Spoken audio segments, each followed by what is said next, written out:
Hello, good morning mga madiscarding mommy. Welcome back to my YouTube channel. So mga madiscarding mommy, konting tip lamang po mula sa inyong lingkod. Sa mga gusto po magnegosyo na wala pong puhunan, meron po tayong mga pamamaraan para magkaroon po tayo ng puhunan. So sabi ko nga po, pwede po tayong mag-start ng negosyo sa maliit lamang po na puhunan.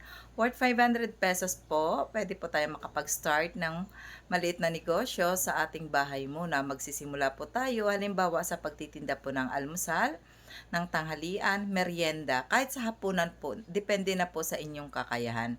Kung ako po ang inyong tatanungin, kung meron po akong maliit na puhunan, uunahin ko po sa panahon ngayon ay pagkakaroon po ng merienda na paninda katulad po ng mga halo-halo, ice candy, at saka yung ice po kasi napakabenta po ngayon kasi sobrang init po ng panahon. Sigurado po yan na hindi po yan ma-stock sa ating paglalagyan.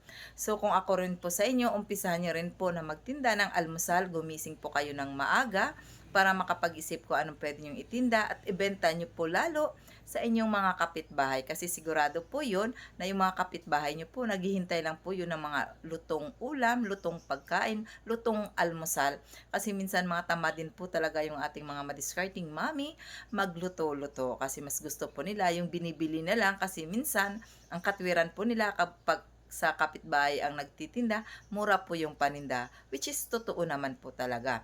Sunod po, pag unti-untiin nyo pong mag-ipon, kahit sa maliit lamang na halaga, yung inyong mga kinikita sa mga merienda, sa snack, sa almusal, para unti-unti nyo rin pong dagdagan ang inyong mga paninda.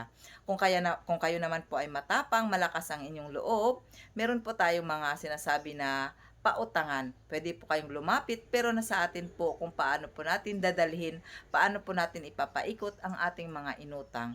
Kasi ako po, alam ko po sa sarili ko kung saan ko po dinadala yung aking mga nilo-loan, unang-una po sa aking negosyo, kasi saan po natin ba dapat makukuha ang ating pambayad, dapat doon din po sa ating mga pinapaikot na mga pera. So siguro po mga madiscarding mami, yun lamang po ang aking maibibigay ng konting tip sa umagang ito kasi po sobrang init at tayo naman po ay may iba pang gagawin. So yun lamang po hanggang sa muli yung magandang araw po sa inyong lahat. Muli po ito yung inyong madiscarding mommy na nagsasabing love, love, love at salamat po muli sa ating lahat.